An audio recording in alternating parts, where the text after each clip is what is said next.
Hello friends, कैसे हैं आप सब। तो जो बुक हम पढ़ रहे हैं उस बुक का नाम है too good to be true by Prajakta Kohli और ये है उस बुक का एपिसोड नंबर 9। एक शनिवार को हम मेरे घर पर डिज्नी का 3000 टुकड़ों वाला एक बड़ा सा पहेली सुलझाते हुए चिल कर रहे थे और बाकी बचे दिन के लिए हमारा कोई प्लान तय नहीं था। वो बारिश वाली एक दोपहर थी, इसलिए हमने बाहर से खिचड़ी और चिकन तंदूरी ऑर्डर कर लिया था और अमन ने मेरे लिए रम और गर्म पानी की एक मज़ेदार ड्रिंक बनाई थी। आजी भी बारिश के दिनों में रम और गर्म पानी ही पीती है, मैंने कहा, उसमें दालचीनी का एक टुकड़ा डालकर। तो फिर तुम्हें उनके साथ बैठकर ड्रिंक पीनी चाहिए, उसने बड़े सहज अंदाज में कहा। शायद जल्द ही किसी दिन। आज ही चले। आज? मैं हैरान होकर चिल्लाई। हम ऐसे अचानक आज ही पुणे नहीं जा सकते। क्यों नहीं? मेरे पास इसका कोई जवाब नहीं था। तो अगले ही कुछ मिनटों में मैं आदि से मिलने जाने के लिए अपना एक छोटा सा बैग पैक कर रही थी, वो भी अमन के साथ।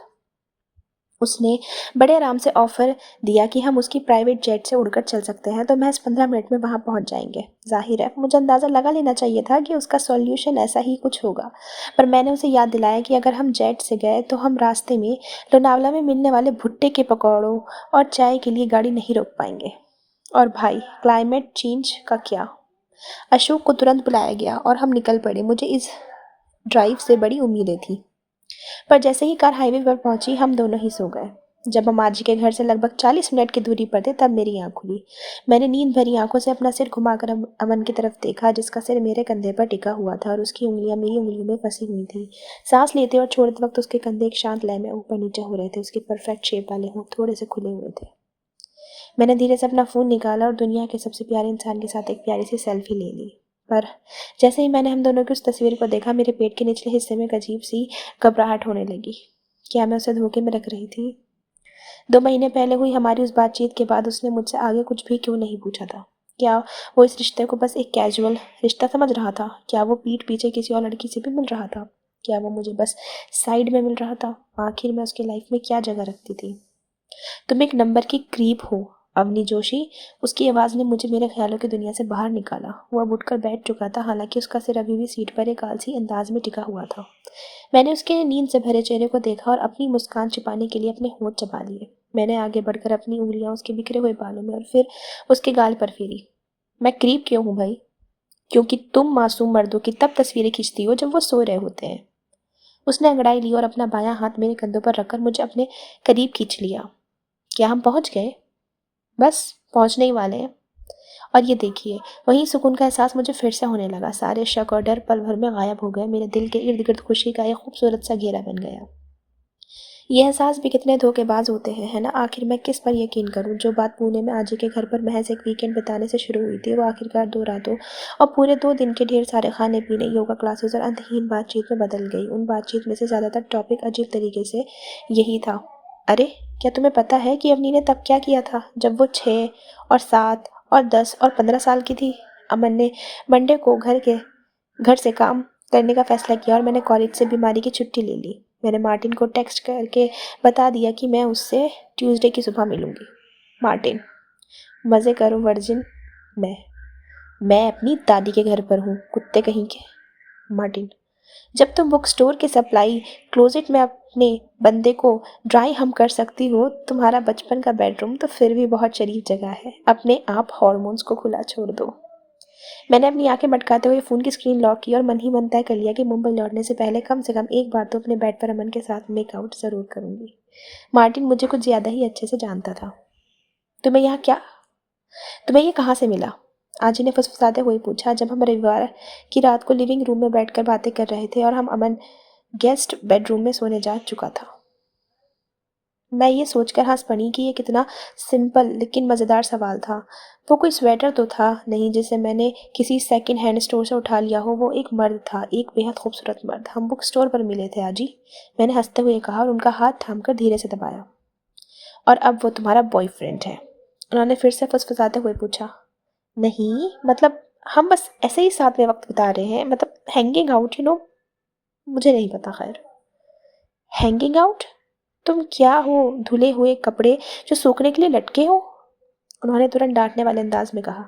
आज ही मेरे मुंह से एक जोरदार ठहाका छूट गया। मैं उससे अभी अभी तो मिली हूँ। हम चीज़ों को थोड़ा थोड़ा धीरे धीरे आगे बढ़ा रहे हैं। उसकी उम्र कितनी है? वो 31 साल का है। तो फिर तुम चीज़ों को धीरे लेकर चल रही क्यों हो? क्यों इतना धीरे चलना है? उन्होंने बड़े शांत भाव से जवाब दिया। आपके कहने का क्या मतलब है अजी? क्या तुमने देखा है कि वो आदमी तुम्हें किस तरह देखता है? अगर तुम मेरी पोती ना होती तो मैं खुद उससे शादी कर लेती। मैंने अपनी भौहें उठाई और हैरानी से उनकी तरफ देखा, अपनी उन सहेलियों के साथ जो वो योगा क्लासेस और ड्रिंक नाइट्स अटेंड कर रही थी। उसने आजी को मेरी उम्मीद से कहीं ज़्यादा बिंदास और तेज तर्रार बना दिया था। अगर मैं चाहती तो कर भी सकती थी। आजी ने बिना किसी परवाह के अपनी बात जोड़ी। मैंने अपना सिर हिलाया और अपनी हंसी को दबाया। मैं उनकी तरफ झुकी और उन्हें गले लगा लिया। मुझे वो पसंद है, मैंने धीरे से कहा। वो तो साफ दिख रहा है, पागल लड़की। वो मुस्कुराई। हम ऐसे ही सोफे पर एक दूसरे को गले लगाए बैठे रहे। तभी मेरा दिमाग उन ख्यालों की तरफ जाने लगा जिनसे मुझे डर लगता था और मेरी आंखें उन आंसुओं से भर आईं जिनकी मुझे उम्मीद नहीं थी। मैं इस एहसास को बहुत मिस कर रही थी।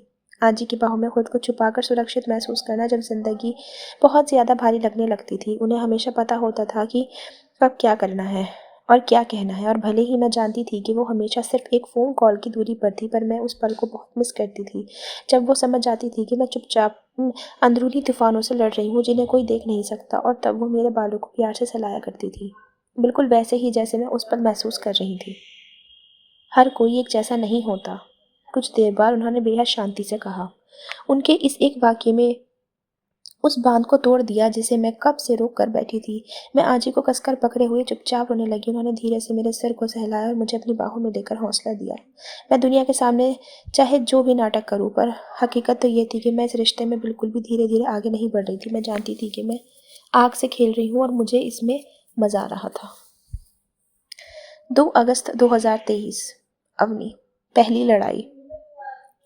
किसी से हद से ज़्यादा जुड़ जाने की और यहाँ हद से ज़्यादा पर कुछ खास ही जोर है। सबसे बड़ी आफत यही होती है, आपको अंदाज़ा ही नहीं होता कि आप उनके लिए कितना गहरा महसूस करने लगे हैं जब तक कि कोई ऐसी चीज़ या बात सामने ना आ जाए जो आपको झकझोर कर हकीकत का आईना दिखा दे, या इस मामले में कहें तो कोई इंसान। अब देखा जाए मैं खुद को पिछले कितने सालों से जानती हूँ, लगभग 23 सालों से। और मैं अमन को कितने वक्त से जानती हूँ? करीब करीब 4 महीनों से।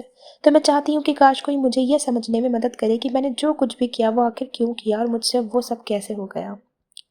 ऐसा क्यों है कि हम तुम्हारे दोस्तों के साथ ज़्यादा उठते बैठते नहीं हैं? मैंने पूछा। तुम्हारे घर पर हुई उस रात की पार्टी के बाद से मैंने उन्हें सच में दोबारा कभी नहीं देखा। बुधवार की एक शाम जब मेरी क्लासेस और अमन की ऑफिस की लंबी लंबी बिजनेस कॉल्स ख़त्म हो चुकी थी, हम मेरे लिविंग रूम के सोफे पर बैठकर चिल कर रहे थे। वो लेदर बाइंडिंग वाली कोई समझदारी से भरी किताब पढ़ रहा था और मैं अपने पैर के नाखून साफ कर रही थी। मेरे दोस्त? उसने बिना ध्यान दिए खोए खोए अंदाज में पूछा। हाँ, हम उनसे कभी नहीं मिलते। क्या तुम्हें उनसे मिलना पसंद नहीं है? पसंद है। तो फिर मिलते क्यों नहीं हो? बस कोई ख़ास वजह नहीं है। उसने अपने कंधे उचकाए। क्या ऐसा मेरी वजह से है? मैंने थोड़ा तीखे लहजे में पूछा। तुम्हारे कहने का क्या मतलब है? उसने अपनी किताब नीचे रख दी। मेरा मतलब है, क्या तुम मेरी वजह से उनसे नहीं मिलते? मैं आजकल अपना सारा वक्त तुम्हारे साथ बिता रहा हूँ अम्मी। मुझे उनके साथ प्लान बनाने का मौका ही नहीं मिला, और वैसे भी इससे कोई फर्क नहीं पड़ता। अगर उन्हें मिलना होगा तो वो खुद प्लान बना सकते हैं। ओह, तो इसका मतलब तुम यही कह रहे हो ना कि ये सब मेरी वजह से ही हो रहा है? मैंने बात काटते हुए तीखे लहजे में कहा। वो उठकर बैठ गया। उसके चेहरे पर उलझन के भाव थे। तुम्हारे दिमाग में क्या चल रहा है? कुछ नहीं। तुम मेरे ज़्यादातर दोस्तों से मिल चुकी हो, क्या तुम उनमें से किसी से दोबारा मिलना चाहती हो? नहीं। मैंने अपने गाल को अंदर से चबाते हुए जवाब दिया, और मन ही मन खुद से सोचने लगी कि आखिर मैंने ये बातचीत शुरू ही क्यों की थी। ठीक है, उसने बड़े सहज अंदाज में कहा और वापस अपनी किताब की तरफ मुड़ गया। हम वहाँ बिल्कुल खामोश बैठे रहे और उस खामोशी में कोई बुराई नहीं थी, पर मुझे नहीं पता कि मुझ पर क्या भूत सवार हुआ कि मैंने अपना मुंह खोला और थोड़े आक्रामक अंदाज में कहा, जो कि मुझे मानना पड़ेगा। तुम्हें पता है, तुम मेरे सारे दोस्तों से मिल चुके हो, और तुम आजे से भी मिल चुके हो। तुमने देखा है कि मैं कहाँ काम करती हूँ। तुम मेरी यूनिवर्सिटी भी आ चुके हो, यहाँ तक कि तुमने बचपन की मेरी वो अजीब और शर्मनाक तस्वीरें भी देख रखी हैं। मैंने अपनी भौहें उठाई। और मुझे लगता है कि इसके बदले में मुझे बस तुम्हें मेरे लिविंग रूम में बैठकर किताब पढ़ते हुए देखना मिल रहा है। तुम्हें इससे ज़्यादा कुछ चाहिए? उसने अपनी मुस्कान छिपाने के लिए अपने होंठ चबाए। नहीं, मैंने रुखीपन से जवाब दिया। कोई बात नहीं, तुम वापस अपनी किताब पढ़ो। ठीक है, ठीक है। फिर से वही खामोशी छा गई। क्या तुम्हें मुझसे शर्म आती है? इससे पहले कि मैं सच में ठंडे दिमाग से सोच पाती कि आखिर मैं उससे चाहती क्या हूँ, मेरे मुंह से ये बात निकल गई। क्या? क्या तुम्हें मुझसे शर्म आती है मिस्टर रैना? मैंने अपने सबसे चिढ़ाने वाले लहजे में बात को दोहराया। भला मैं तुमसे क्यों शर्माने लगा? मुझे नहीं पता, तुम ही मुझे बताओ। क्या बात है अवनी? अमन ने बड़े प्यार से पूछा और वो खिसक कर मेरे और करीब आ गया। क्या मैंने कुछ गलत किया है? नहीं, कुछ नहीं, मैंने जवाब दिया और वापस अपने नाखून फाइल करने लगी। मैंने अपने दिमाग में तय कर लिया था कि मेरा यह जो भी नखरा था अब वो ख़त्म हो चुका है और मुझे कुछ भी बाहर बोलने से पहले खुद से एक बार गंभीर बात कर लेनी चाहिए। लेकिन अमन इस बात से बिल्कुल अनजान था, क्योंकि जाहिर है कि यह सब तो सिर्फ मेरे इस मोटे दिमाग के अंदर चल रहा था। मैंने उसे उकसा दिया था, इसलिए आगे जो कुछ भी होने वाला था उसकी हकदार मैं खुद ही थी। मुझे सच में कभी कभी तुम्हारी बातें समझ नहीं आती, उसने कहा। क्या तुम सीधे सीधे वो बात नहीं बता सकती जो तुम सोच रही हो, ताकि हम दोनों के लिए ईजी हो जाए? मैं जो सोच रही हूँ वो ये है कि शायद तुम मुझे अपने सभी दोस्तों से इसलिए नहीं मिलवाना चाहते क्योंकि... मत बोलो अम्मी, मत बोलो। क्योंकि मैं एक बुक स्टोर में काम करती हूँ और जिन दूसरी लड़कियों को तुम जानते हो वो सब विक्टोरिया सीक्रेट के मॉडल्स जैसी लगती है, या ऐसा ये कुछ। लो, बोल दिया। अब मिल गया सुकून तुम्हें? अमन ने मेरी तरफ देखा। उसे मेरी बात पर बिल्कुल यकीन नहीं हो रहा था। सच कहूँ तो आखिर मुझे हो क्या गया था? मैं कभी इतनी इनसिक्योर नहीं होती थी। मैं खुद से इतना प्यार करती थी कि अपनी तुलना किसी और से कभी नहीं कर सकती थी। लेकिन बात यह थी कि मैं अमन के सोशल मीडिया अकाउंट को स्क्रॉल कर चुकी थी और वहाँ एक खास हैंडल था जो उसकी हर पोस्ट की हुई तस्वीर पर कमेंट करता था। ये कोई ऐसा इंसान था जिससे मैं महीनों पहले अमन की उस पार्टी में नहीं मिली थी। मैंने खुद को समझाया कि वो शायद कोई एक्स गर्लफ्रेंड होगी या महज कोई दोस्त, लेकिन उन कमेंट्स में कुछ तो ऐसा था जो मुझे लगातार खटक रहा था। खैर, वापस उसी बेवकूफ़ाना सिचुएशन पर आते हैं जिसमें मैंने खुद को फंसा लिया था। अमन का जवाब काफ़ी तीखा था जब उसने कहा, मुझे समझ नहीं आ रहा कि इसका क्या मतलब है। आखिर चल क्या रहा है अपनी? मैं तुम्हारे दोस्तों से और अक्सर मिलना चाहती हूँ, उन सभी से, लेकिन मैं तुम्हें यह नहीं बताना चाहती कि मैं तुम्हारे सभी दोस्तों से और अक्सर मिलना चाहती हूँ। क्यों? मैं चाहती हूँ कि तुम्हें खुद ये पता हो कि शायद अब वो वक्त आ गया है जब मुझे तुम्हारे सभी दोस्तों से, उन सब से दोबारा मिलना चाहिए। मैं एक ही सांस में सब बोल गई। उसकी भौहें अब हैरान होकर माथे तक चढ़ चुकी थी। मैंने नीचे अपने नाखूनों की तरफ देखा, ये उम्मीद करते हुए कि वो मेरी इस बात का कोई बहुत गहरा मतलब न निकाले या सीधे अपनी किताब उठाकर मुझ पर ना मार दे। अगर मैं उसकी जगह होती तो पक्का यही करती। मैं बिना किसी वजह के एक जिद्दी बच्चे की तरह बर्ताव कर रही थी, पर जब मैंने ऊपर देखा तो पाया कि उसने अपने सीने पर बाहें सुकून रखी थी और उसके चेहरे पर एक मुस्कान आ गई थी। क्या उसे मज़ा आ रहा था? उसने अपना सिर हिलाया, थोड़ा हंसा और मुझे अपनी तरफ खींच लिया। अपना चेहरा मेरी गर्दन के पास छुपाते हुए बोला। मैंने खुद को छुड़ाने की कोशिश की, पर उसने अपनी बाहें मेरी कमर पर लपेटी, मुझे कसकर गले लगा लिया। जब तुम ऐसे हक जताती हो ना, तो बहुत क्यूट लगती हो। तुम्हें पता है ना ये बात? उसने कहा।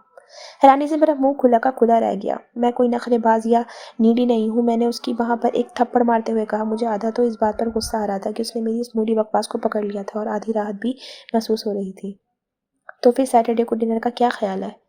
मेरे घर पर? मेरा भाई शहर आया हुआ है और कुछ दोस्त भी घर आ रहे हैं। यही वो इकलौते दोस्त हैं जो मेरे लिए मायने रखते हैं, ठीक है? उसने मेरी गर्दन के पास धीरे से फुसफुसाया। ओह, तो हम सीधे भाई से मिलने वाले लेवल पर पहुंच रहे हैं। क्यों नहीं? और फिर जब सब चले जाएंगे तो उसके बाद शायद तुम और मैं अपनी एक छोटी सी आफ्टर पार्टी कर सकते हैं। उसने मेरे कंधे पर एक प्यार भरा किस किया। तुम मुझसे बर्तन साफ करवाने वाले हो, है ना? मैंने कहा। तुम्हें पता है ना कि तुम बहुत गंदी बातें या शरारत करती हो तो मुझे कितना पसंद आता है। तुम्हें पता है कितना नहीं, वो मुझे काफ़ी पसंद आता है, उसने आंख मारते हुए कहा। 5 अगस्त 2023। अवनी। सुबह आँख खुली तो सबसे पहले उस नखरेबाज अवनी से निपटना पड़ा। शनिवार आ चुका था। नीचे जाकर अमन से मिलने से पहले मैंने आईने में अपना रिफ्लेक्शन देखा। वो नखरेबाज लड़की जो इस पार्टी के लिए मचल रही थी अब वहाँ नहीं थी। आज सुबह जब मेरी आँख खुली तो मैं खुद को उसी इंट्रोवर्ट लड़की के रूप में पा रही थी जो अपने अंदर ही उस कुछ देर वाली एक्सट्रोवर्ट अवनी को कोस रही थी, जिसने ऐसा प्लान बनाया था जिसमें स्किनी जीन्स पहनना, कंसीलर लगाना और घर से बाहर कदम रखना शामिल था। मैंने गहरी सांस ली और पीछे दरवाजे पर ताला लगा दिया। नीचे कार के पास पहुंचते ही अमन ने मुझे गले लगा लिया और मेरे गाल पर एक प्यारा सा किस किया। तुम बहुत खूबसूरत लग रही हो, उसने कहा। मैं कसम खाती हूँ कि मैंने पिछले 1 घंटे ढेर सारे कपड़े ट्राई करने में सिर्फ इसलिए नहीं बिताया ताकि तुम मुझसे बस ये कह सको कि मैं प्यारी लग रही हूँ। मैंने बिल्कुल गंभीर चेहरा बनाकर कहा। मेरी इस बात पर उसने मुझे एक बार फिर से गले लगा लिया। अच्छा चलो भई, उसने कहा। ये मेरी उम्मीद से कहीं ज़्यादा छोटा और बेहद निजी सा गैदरिंग था। जब हमने अमन के अपार्टमेंट में कदम रखा तो देखा कि कई सारे सर्वर्स यानी कि वेटर्स एक बेहद महंगे दिखने वाले डाइनिंग टेबल पर महंगे दिखने वाले प्लेस मैट्स के ऊपर महंगी दिखने वाली प्लेटों के बगल में महंगे दिखने वाले चांदी के बर्तन सजा रहे थे। ये कैंडिड फूड और प्रॉपर सर्विस के साथ एक कायदे की सिट डाउन डिनर पार्टी थी जिसकी मैंने बिल्कुल भी उम्मीद नहीं की थी। वाओ, मेरा मुंह से निकला। हाँ, मैं कोई अफरा तफरी या शोर शराबा नहीं चाहता था, इसलिए मैंने इसे बिल्कुल सिंपल रखा है। बिल्कुल सही कहा। ये सब बहुत सिंपल सा है। इसमें कुछ भी हद से ज़्यादा या अलग नहीं था। अपनी मन ही मन खुश हो रही थी। मैं डाइनिंग टेबल के इर्द गिर्द घूमी और वहाँ की सजावट को देखने लगी और फिर किचन में झांक कर जो शेल्फ्स बनी हुई थी उनको देखने लगी। किचन पूरा चहल पहल से भरा हुआ था। एक उबाऊ शाम होने का जो डर मेरे मन में था वो थोड़ा कम हुआ। मैंने अपने लिए वाइन का एक ग्लास निकाला और अमन के लिविंग रूम के सोफे पर अपनी उसी हमेशा वाली पसंदीदा जगह पर आराम से बैठ गई। अमन अभी हेड शेफ से बात करने में व्यस्त ही था कि डोरबेल बजी। इससे पहले कि कोई और कुछ कर पाता वो लगभग किचन से कूदता हुआ बाहर आया और दरवाज़ा खोलने के लिए तेज़ी से भागा। मुझे कुछ सेकंड के लिए हॉलवे से हल्की फुसफुसाहट सुनाई दी और फिर वो मेरी तरफ बढ़ा। उसके साथ एक ऐसा शख्स था जिसे मैं सिर्फ अमन का एक बड़ा और ज़्यादा गंभीर रूप ही कह सकती थी। अवनी, मिलो गगन से, ये मेरे बड़े भाई हैं। मैंने वाइन का ग्लास नीचे रखा और अमन के भाई को गले लगाने की उम्मीद से आगे बढ़ी, पर उन्होंने बड़े रूखे अंदाज में अपना हाथ आगे बढ़ा दिया। प्लेजर, उन्होंने बिल्कुल सपाट लहजे में कहा। थोड़ी हैरान रहकर मैंने अपने फैले हुए हाथ पीछे खींचे और उनसे हाथ मिलाया। हाथ की पकड़ काफ़ी मजबूत थी। अगर वो थोड़ा और ज़ोर से दबाते तो मेरे हाथ का ब्लड सर्कुलेशन ही रुक जाता। मैं तुम्हारे लिए एक ड्रिंक लेकर आता हूँ, बस मुझे एक सेकंड दो, अमन ने कहा। वो किचन की तरफ चला गया। वो इस बात से बिल्कुल अनजान था कि मेरी आंखें उससे कितनी मिन्नतें कर रही थी कि वो मुझे इस नए इंसान के साथ अकेला छोड़कर ना जाए। तो आप यहाँ किसी बिजनेस के सिलसिले में आई हैं या बस घूमने फिरने के लिए? बिना सोचे समझे नॉर्मल बातचीत शुरू करने की अपनी कमज़ोरी के चलते मेरे दिमाग में सबसे पहला यही सवाल आया। बिजनेस, उन्होंने कहा, और सोफे या बैठने की किसी दूसरी जगह पर जाने की कोई कोशिश भी नहीं की। अच्छा है, अच्छा है। मैं अपनी एड़ियों के बल आगे पीछे होने लगी और मन ही मन अमन को वापस आने के लिए चिल्ला चिल्ला कर बुला रही थी। अमन ने मुझे बताया कि आप लंदन में रहते हैं। सही कहा। वो वहीं बिल्कुल अकड़ कर खड़े रहे। उनकी बाहें उनके सीने पर बंधी हुई थी। यह देखकर लग तो नहीं रहा था कि यह मेहमान इस महफिल की जान बनने वाला है ना? मैंने ऐसा सोचा और तुरंत ही मुझे खुद पर गिल्ट महसूस होने लगा, एक ऐसे इंसान के तौर पर जो खुद लोगों के बीच थोड़ा सा सोशल ऑकवर्ड रहता है। मेरा कोई हक नहीं बनता कि मैं किसी दूसरे इंसान को सिर्फ इसलिए जज करूं क्योंकि वो अभी अभी मिले किसी शख्स के साथ बहुत ज़्यादा घुल मिल नहीं पा रहा था। वैसे और बातचीत बढ़ाने की इच्छा रखना मेरे स्वभाव के उलट था। किसी भी और स्थिति में मैं इस बात से राहत महसूस करती कि गगन को एक एक शब्द वाले जवाबों से कोई दिक्कत नहीं थी, पर यह अमन का भाई था और उसे देखकर अमन के चेहरे पर जो एक्साइटमेंट था उसे देखकर मेरा मन कर रहा था कि मैं थोड़ी और कोशिश करूं। तो क्या आप मुंबई अक्सर आते जा मुझे जाना होगा। Excuse me. वो किचन की तरफ बढ़ गया, मेरी बात के ठीक ठीक बीच में ही, बिना किसी परवाह के। मैं वहीं खड़ी थी। मेरे माथे पर पसीना आ रहा था और मेरा मन कर रहा था कि मैं सिमट कर एक गोला बन जाऊं और सोफे के कुशन में ही कहीं समा जाऊं। तभी मुझे किचन के दोनों भाइयों के बात करते हुए बाहर निकलने और मुख्य दरवाजे की तरफ बढ़ने की आवाज़ आई। ओह अवनी, अमन ने अपने कंधे के ऊपर से मेरी तरफ देखते हुए आवाज़ दी। गगन डिनर के लिए नहीं रुक सकते। ओह, मैं उनके पास जाते हुए सिर्फ इतना ही जवाब दे पाई। तुमसे मिलकर अच्छा लगा अवनी, गगन ने कहा और फिर अपने भाई को गले लगाकर दरवाजे से बाहर निकल गया। मुझे लगा ये डिनर उन्हीं के लिए था। मैंने अमन की तरफ देखा जब उसने दरवाज़ा बंद किया और वापस लिविंग रूम में आया। खैर, गगन ऐसा ही है। तुम उसके साथ कभी भी पक्के प्लान नहीं बना सकती। उसका शेड्यूल बहुत अजीब और बहुत ही ज़्यादा इरेटिक रहता है। ये तो बहुत बेकार बात है। मैं देख सकती हूँ कि तुम उसे कितना मिस करते हो। अब हमें इसकी आदत हो गई है, उसने कहा। क्या हम डेंटिंग रूम की तरफ चले और वहाँ आराम से बैठे? जोगी बस पहुँचने ही वाला है और निखिल और खुशी का मैसेज आया था कि वो 15 मिनट में पहुँच जाएंगे। चलो।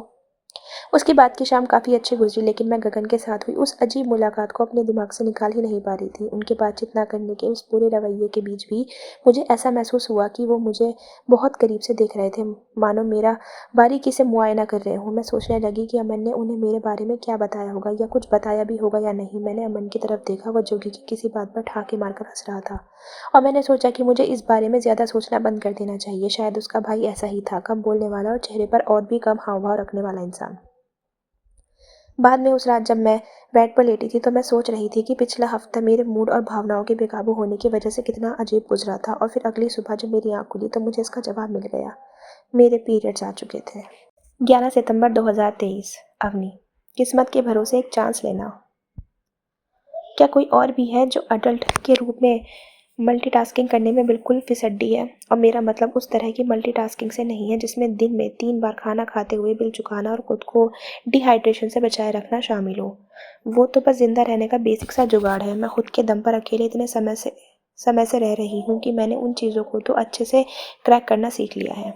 मैं प्रायोरिटीज़ के उस तरह के बंटवारे की बात कर रही हूँ जो एक अडल्ट होने के साथ साथ आपके अंदर आनी ही चाहिए। मैं इसे अपने दिमाग में पैरेलल चलने वाले कई सारे काम के चार्ट्स की तरह देखती हूँ जिन्हें एक साथ पूरा करना बेहद ज़रूरी होता है। जैसे कि पढ़ाई के साथ साथ कमाई का एक परमानेंट सोर्स भी होना चाहिए, और इसके साथ ही रात को सोने से पहले स्किन केयर के लिए वक्त निकालना और पूरे 8 घंटे की नींद भी पूरी करना। ऐसे में आप किसे पहले प्रायोरिटी देंगे? जैसे कि एवोकाडो खरीदने पर पैसे खर्च करना, लेकिन साथ ही लॉन्ड्री वाले से दाम बढ़ाने पर झगड़ना। ऐसे में आप किसे प्रायोरिटी देंगे?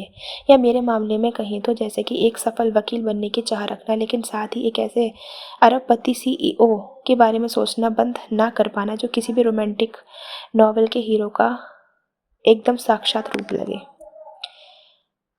प्राथमिकता कैसे तय करें, यानी प्रायोरिटीज़ कैसे सेट करें? मेरी ज़िंदगी 6 महीने पहले कितनी ज़्यादा सिंपल थी। जब मैं सुबह उठती थी तो दिमाग में किसी खास का ख्याल नहीं होता था। मैं अपने सुबह के रूटीन को निपटाती थी, फिर काम पर जाती थी और मार्टिन से उसके लेटेस्ट रोमांस के किस्से सुनती थी।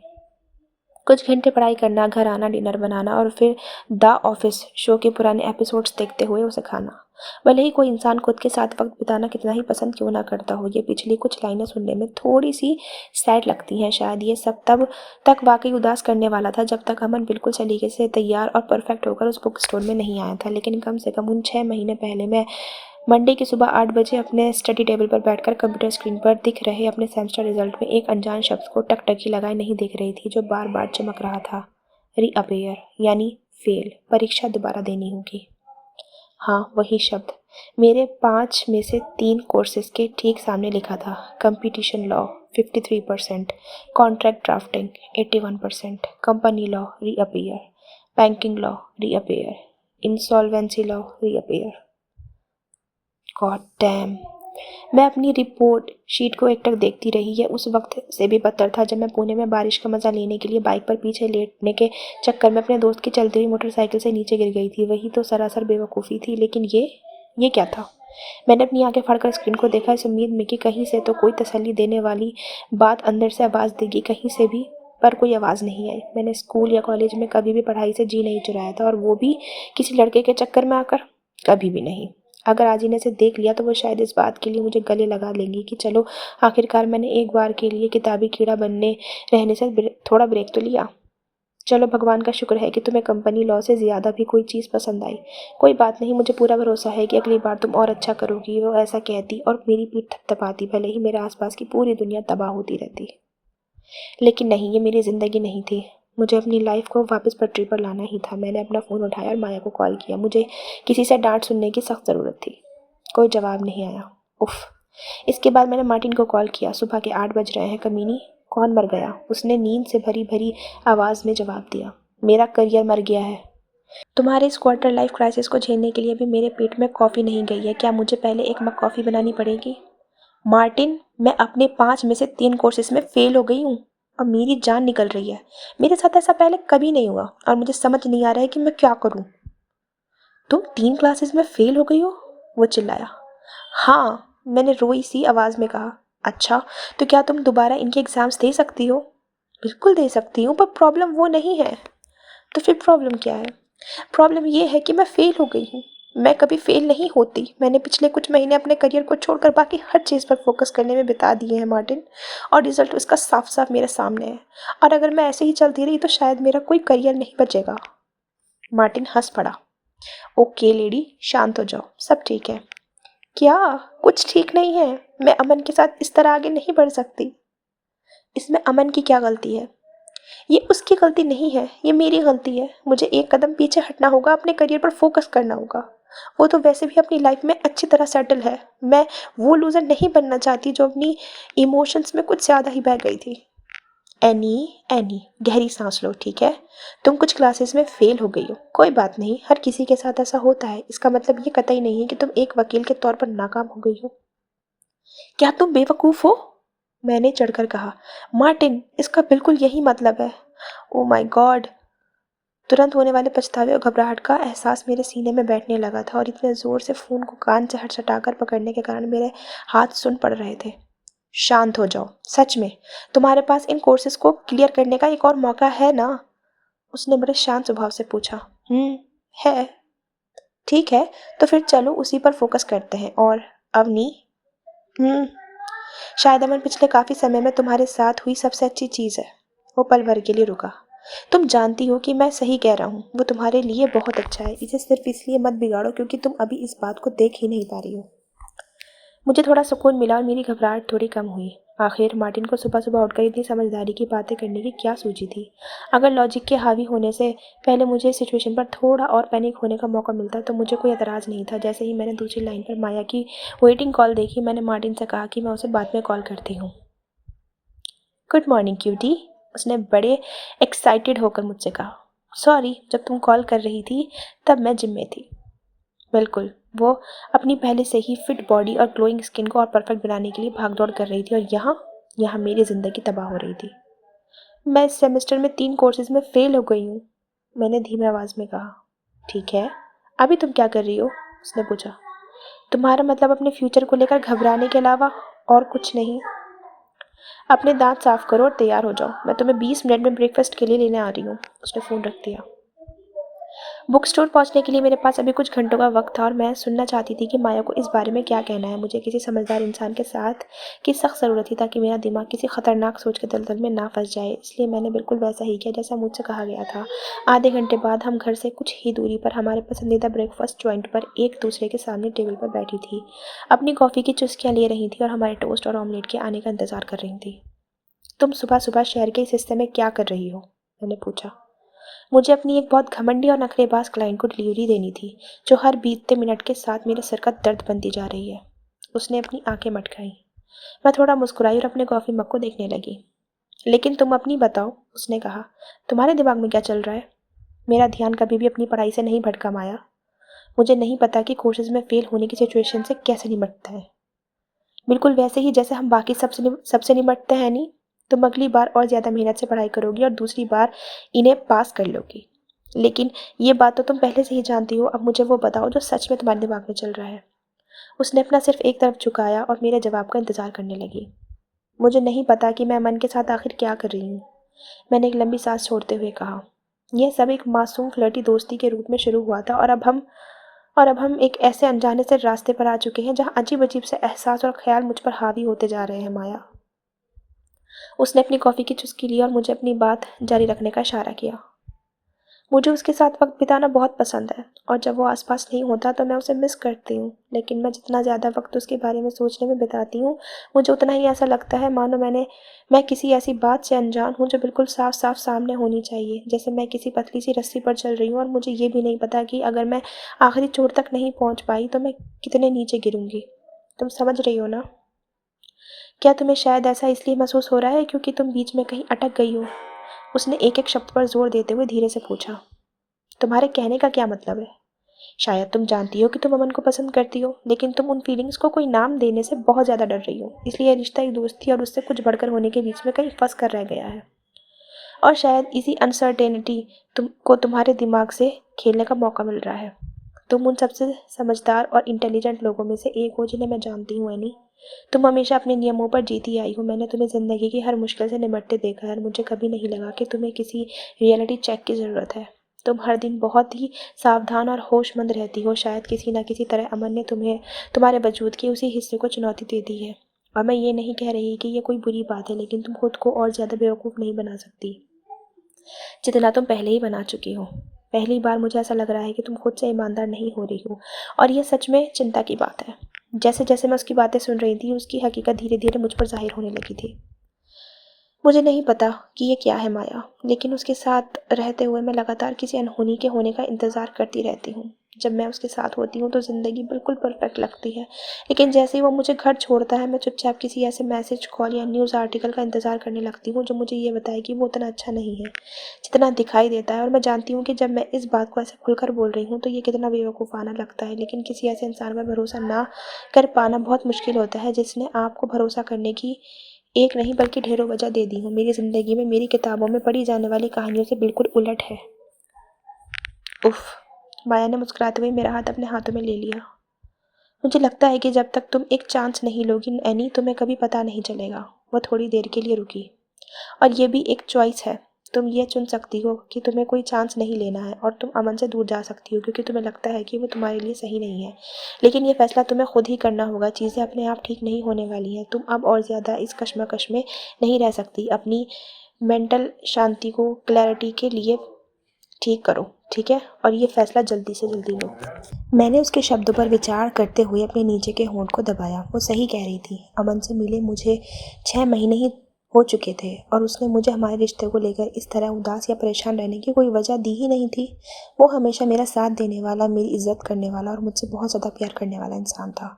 और शायद अब वक्त आ गया था जब मुझे अपनी इनसिक्योरिटीज़ से बाहर निकलना चाहिए और किस्मत के भरोसे एक चांस ले लेना चाहिए। चांस इस बात के भी कि अगर मेरा डर सच साबित हुआ तो मुझे अपने दिल में एक गहरे ज़ख्म के साथ जीना पड़ेगा, लेकिन चांस इस बात के भी थे कि यह कायनात मेरा साथ देगी और मुझे वो सब देगी जिसकी मैं हकदार हूँ।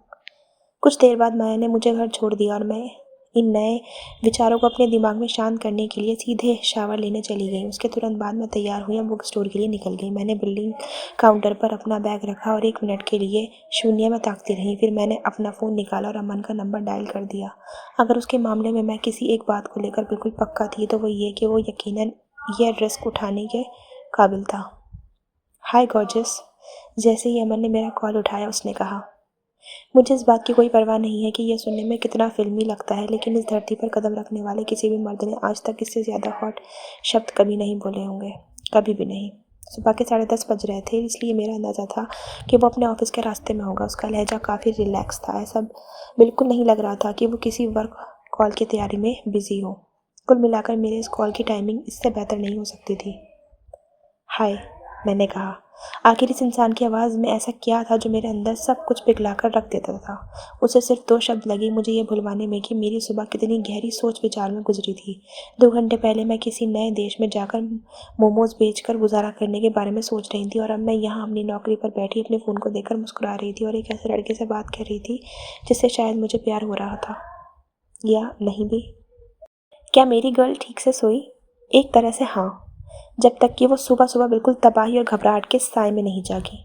ओह, तो तुम्हारे पीरियड इतनी जल्दी दोबारा आ गए क्या? उससे भी बदतर। अच्छा अच्छा, तुम्हारा सेमेस्टर रिजल्ट। अरे यार, मैं तो बिल्कुल भूल ही गया था। क्या हुआ उसका? वैसा तो बिल्कुल नहीं हुआ होगा कि मैं 5 में से 3 सब्जेक्ट्स में फ़ेल हो गई हूँ। मैंने जवाब दिया, खुद को दोबारा ये बात बोलते हुए सुनकर ही मुझे बेहद उदासी महसूस हो रही थी। क्या तुम दोबारा एग्ज़ाम दे सकती हो? उसने बिना एक पल गवाए पूछा। बेबी, सब ठीक हो जाएगा। मैं क्लासेस के मामले में तुम्हारी हर संभव मदद कर सकता हूँ, जैसा तुम चाहो। मैं चेरिल से कहकर कोई अच्छा ट्यूटर ढूंढने को कह सकता हूँ। मेरे पिता के एक करीबी दोस्त सुप्रीम कोर्ट में जज है। मैं तुरंत उन्हें कॉल करके पूछ सकता हूँ कि क्या वो कोई ऐसा इंसान ढूंढ सकते हैं जो तुम्हें इस सेमेस्टर के लिए ट्यूशन दे सके। मुझे पूरा भरोसा है कि हम मिलकर इसे पार कर लेंगे। मैं जानता हूँ कि अभी ऐसा शायद ना लग रहा हो, लेकिन सब ठीक हो जाएगा। मैं वादा करता हूँ तुमसे। मैंने अपना सिर मज़ीद नीचे झुकाया और मन ही मन मुस्कुराने लगी। उसने कहा था, हम मिलकर इसे पार कर लेंगे। और इससे भी अच्छा बात ये थी कि मैं जानती थी कि वो सच में ऐसा दिल से कह रहा था। मैं जो बात उससे कहना चाहती थी उसे डिनर तक के लिए टाल सकती थी। शायद मैं उसे कह सकती थी कि वो काम के बाद मुझे पिक कर ले और फिर मैं उसके लिए खाना बनाते हुए अपने दिल की बात उसे बता दूँ। या फिर मैं हम दोनों को ही इस बेचैनी से बचा सकती थी और अभी के अभी सब कुछ साफ साफ कह सकती थी। अवनी, तुम कॉल पर हो या गई? मैं यही हूँ। क्या तुम चाहती हो कि मैं आज रात काम के बाद तुम्हें पिक कर लूँ? चलो रात के खाने में कुछ डम्पलिंग्स खाते हैं। देखा मेरे कहने का क्या मतलब था। ऐसा लगता है कि इस लड़के को भगवान ने तब बनाया था जब वो खुद 2 ग्लास वाइन पीकर बैठे थे, क्योंकि वही तो वक्त होता है जब आप सबसे बेहतरीन फैसले लेते हैं। आपके पास अपनी सीमाओं को पार करने के लिए बिल्कुल सही मात्रा में लिक्विड करेज होता है और आप सही गलत का फ़र्क समझने के लिए होश में भी होते हैं। मेरा तो मानना है कि 2 ग्लास वाइन पीकर एक महिला पूरी दुनिया को ऐसे जीत सकती है जैसे ये कोई आम मंडे का दिन हो। बिना कुछ और सोचे मैंने कह दिया, अमन। तुम्हें याद है वो वक्त जब तुमने मुझसे अपनी गर्लफ्रेंड बनने के लिए पूछा था और मैं घबरा गई थी और मैंने सब कुछ बिगाड़ दिया था? धुंधला सा याद है। क्या वो ऑफर अभी भी है? लाइन पर बिल्कुल सन्नाटा छा गया। मैंने घबराहट में अपना होंठ चबाया। वो कुछ बोल क्यों नहीं रहा था? क्या बहुत देर हो चुकी थी? क्या मैंने ये फैसला लेने में बहुत ज़्यादा वक्त लगा दिया था? क्या मुझे बस चुप रहना चाहिए था और आज रात बाद में आराम से डम्पलिंग्स खाने चाहिए थे? अमन, मैंने हिचकिचाते हुए कहा। मैंने सुना कि उसने फ़ोन की दूसरी तरफ कुछ कहने के लिए सांस खींची और मैं उसके जवाब के लिए अपने कैजुअल जवाब तैयार करने लगी। ऑप्शन 1, नहीं। ठीक है, बढ़िया है। भगवान का शुक्र है कि हम दोनों इस मामले में एक जैसा ही सोच रहे हैं। ऑप्शन 2, तुम किसी और से मिल चुके हो। मैं तुम्हारे लिए बहुत खुश हूँ। ऑप्शन 3, सॉरी, क्या कहा? मुझे लगता है कि अभी कोई क्रॉस कनेक्शन हो गया था। आखिरी वाला ऑप्शन अब तक का सबसे सेफ था। हेलो, मैंने दोबारा कहा और सुना कि फ़ोन लाइन कट हो चुकी थी। उसने फ़ोन काट दिया था। मैं अपने आसपास के खालीपन को ऐसे टकटकी लगाकर देखने लगी जैसे मैंने कोई भूत देख लिया हो। उसने मुझे जवाब देने के बजाय मेरा फ़ोन काटना बेहतर समझा। मैंने तुरंत खुद को चिकोटी काटी ताकि यह पक्का कर सकूं कि यह कोई बेहद डरावना सपना तो नहीं था। आखिर मैंने एक ही सुबह में अपने करियर और अपने आने वाले 12 पिल्लों के संभावित डैडी के साथ भविष्य की उम्मीद दोनों का कबाड़ा कैसे कर दिया। मैं अपने स्टूल से उतरी और कैफ़े की तरफ बढ़ी जहाँ मार्टिन अंदर आए किसी लड़के के साथ बात करने में व्यस्त था। मेरे चेहरे पर यकीनन कुछ ऐसा था जिसे देखकर मैंने उसे एकदम गंभीर होते पाया। ओह माय गॉड, तुमने क्या कर दिया? उसने घबराते हुए पूछा। बैठो बैठो। उसने उस लड़के के बगल वाले स्टूल की तरफ इशारा किया जिसे वह बात कर रहा था। ओके बू, 5 मिनट दो, मेरे सामने अभी एक बड़ा सा संकट आ खड़ा हुआ है, उसने उस लड़के से कहा और घूमकर मेरे पास आया। उगलो, वो गुर्राया। मुझ पर मत चिल्लाओ। मैं भी पलट कर गुर्राई। सॉरी, पर इस वक्त तुम्हारा चेहरा सच में बहुत डरावना लग रहा है। बस मुझे बताओ कि तुमने क्या गुल खिलाया है। उसने अपना एक हाथ अपने सीने पर और दूसरा मेरे कंधे पर रखा। मैंने अमन से मेरा बॉयफ्रेंड बनने के लिए पूछा और उसने फ़ोन मेरे मुंह पर काट दिया। मैंने कहा। मार्टिन ने मेरी तरफ ऐसे देखा मानो मैंने उसे कह दिया हो कि माइकल जैक्सन अभी भी जिंदा है। आखिर मेरे मुंह से निकले इन शब्दों में ऐसा क्या था जो मर्दों को हैरान करके बिल्कुल खामोश कर देता था? कुछ बोलो, मैं चिल्लाई। क्या तुमने उसे दोबारा कॉल करने की कोशिश की? वो अचानक से बोल पड़ा। हो सकता है वो किसी ख़राब नेटवर्क वाले इलाके में हो। बिल्कुल नहीं। मुझे उसके लिए बुरा लग रहा था क्योंकि मैं जानती थी कि मैंने उसे अभी एक बहुत अजीब मुश्किल सी सिचुएशन में डाल दिया था। और सोचो, आज सुबह जब मैंने उसे कॉल किया था तब मैं उस पर सिर्फ इसलिए गुस्सा हो रही थी क्योंकि वो कुछ ज़्यादा ही समझदारी की बातें कर रहा था। उफ, ये अब तक का सबसे घटिया दिन है। मुझे आखिर अपना ये बड़ा सा मुंह खोलकर ऐसी बेवकूफ़ाना बातें करने की क्या सूझी थी?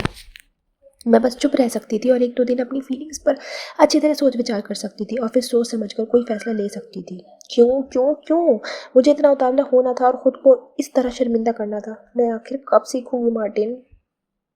लेकिन मार्टिन ने कुछ नहीं कहा। वो बस अपने होंठ पीछे मुझे देखता रहा। एक सेकंड के लिए मुझे लगा कि वो अपनी हंसी रोकने का नाटक कर रहा है और उसे हंसी का दौरा पड़ने वाला है। मैंने अपनी दोनों हथेलियों की मुट्ठियां भींच ली क्योंकि अगर वो मुझ पर हंसने वाला था तो फिर उसे बिना दांतों के ही हंसना पड़ता। मैं बिल्कुल सीधी खड़ी हुई, अपने कंधे पीछे किए, अपनी ठुड्डी ऊपर उठाई और 2 लंबी गहरी सांसें ली। इसके बाद मैंने फैसला किया कि मैं वहाँ खड़े होकर मार्टिन के कुछ बोलने का इंतजार नहीं करने वाली हूँ। मैं वापस अपनी वर्क स्टेशन पर जाऊँगी, अमन को दोबारा कॉल करूँगी और इस मामले को यही रफा दफा करूँगी। मैं बहुत कुछ हूँ लेकिन डरपोक बिल्कुल नहीं। मैंने मार्टिन को 5 सेकंड और दिए और जैसे ही मैं जाने के लिए मुड़ी, मैं सीधे एक मजबूत और चौड़े सीने से जा टकराई और मुझसे महज कुछ इंच की दूरी पर था। इससे पहले कि मैं ऊपर देखती या समझ पाती कि आखिर हुआ क्या है, मुझे अपनी गर्दन के पीछे 2 मजबूत हाथों का एहसास हुआ। मेरा चेहरा ऊपर की तरफ उठाया गया। शायद भावनाओं के इस भारी गुबार की वजह से मेरी आंखों के सामने धुंधलापन सा छा गया और मुझे कुछ समझ ही नहीं आ रहा था। ये सब इतनी तेजी से हुआ कि जैसे ही मुझे अपने होठों पर अमन के होठों का एहसास हुआ, मेरा दिल धड़कना सा बंद हो गया। एकदम से ब्रेक लग गया वो दिल पर मेरे। मैंने उसके आफ्टर शेव की जानी पहचानी खुशबू को अंदर खींचने के लिए एक लंबी सी सांस ली और मेरे कंधे पूरी तरह ढीले पड़ गए। उसके हाथ मेरी गर्दन से फिसलकर मेरी कमर पर आ गए। उसने मुझे ऊपर उठाया और बड़े आराम से मुझे कॉफ़ी बार के काउंटर पर बिठा दिया। चैंपियन की तरह करीब आते हुए उसने उस किस को और गहरा कर दिया और अपनी हथेलियों को मेरी पीठ पर ऊपर नीचे चलाने लगा। जब आखिरकार मेरे हाथ पैरों ने काम करना शुरू किया, मेरा खुद पर काबू आया, तो मैंने अपने हाथों से उसका चेहरा थामा और आंखों में ढेर सारे कन्फ्यूजन और उम्मीद के साथ उस किस से खुद को थोड़ा पीछे खींचा। हाँ, वो यहाँ था। वो आ गया था। वो भागा नहीं था और ना ही उसने मेरा नंबर ब्लॉक किया। जैसे ही मुझे राहत का एहसास हुआ, मेरे मुंह से हल्की सी हंसी छूट गई। उसे अपनी बाहों में पाकर मेरे दिमाग की हर एक परेशान करने वाली आवाज़ बिल्कुल शांत हो गई थी। मैंने अपने हाथ उसके घने बुरे बालों में फहराए और उसे गले से लगा लिया। अगर मैं उसी पल मर भी जाती तो मुझे कोई फर्क नहीं पड़ता, रत्ती भर भी नहीं। तुम ये बात फ़ोन पर भी कह सकते थे और मुझे उस भयानक से पैनिक अटैक से बचा सकते थे, जानते हो ना? मैंने उसके सूट जैकेट पर अपना मुंह टिकाए हुए धीरे से कहा। मैं जानता हूँ, पर फिर उसमें मज़ा ही क्या रहता? उसने जवाब दिया। उल्लू कहीं का, मेरा उल्लू। लेकिन आज सुबह उठकर मैं इतनी डैशिंग कैसे बन गई थी? मैंने सोमवार की सुबह महज कुछ ही घंटों के भीतर अपने रिजल्ट कार्ड की उस भयानक तबाही को भी झेल लिया और अपने रिश्ते पर पक्की मोहर भी लगा दी। और सोचो, अब सब मैंने बिना वाइन पिए कर दिया। शाबाश अम्मी। और इसी के साथ हम करते हैं अपने एपिसोड 9 को यहाँ पर ख़त्म। और मुझे बहुत ज़्यादा मज़ा आ रहा है। जैसे जैसे किताब आगे बढ़ती जा रही है, वैसे वैसे मुझे एक्साइटमेंट बढ़ता जा रहा है कि अब क्या होने वाला है, क्योंकि मैं जानना चाहती हूँ कि जो बुक का टाइटल है too good to be true, आखिर वो है क्यों। और जो दूसरी चीज़ ये है कि यार अवनी का मुझे लगता है कुछ तो पास्ट का चक्कर है, कुछ तो झोल है जो इतना ज़्यादा इनसिक्योर हो रही है, कुछ तो ऐसा उसका ट्रॉमा है जिसको लेकर के वो बार बार खुद को अमन से दूर ले जाती है या अमन को खुद से दूर करना चाहती है। पता नहीं क्या है, लेकिन हो सकता है आगे जा कर के खुले। और चलिए देखते हैं हम इसकी 10वीं एपिसोड में कि हमें क्या देखने के लिए मिलता है। फ़िलहाल तो रात के 1 बज रहे हैं और मैं सोने की बजाय रिकॉर्डिंग कर रही हूँ। अच्छा जी, होते हैं नेक्स्ट एपिसोड में मुलाकात। और मेरे चैनल को प्लीज़ सब्सक्राइब कर दें, लाइक कर दें अगर आपको अच्छा लग रहा है तो। तब तक के लिए बाय बाय।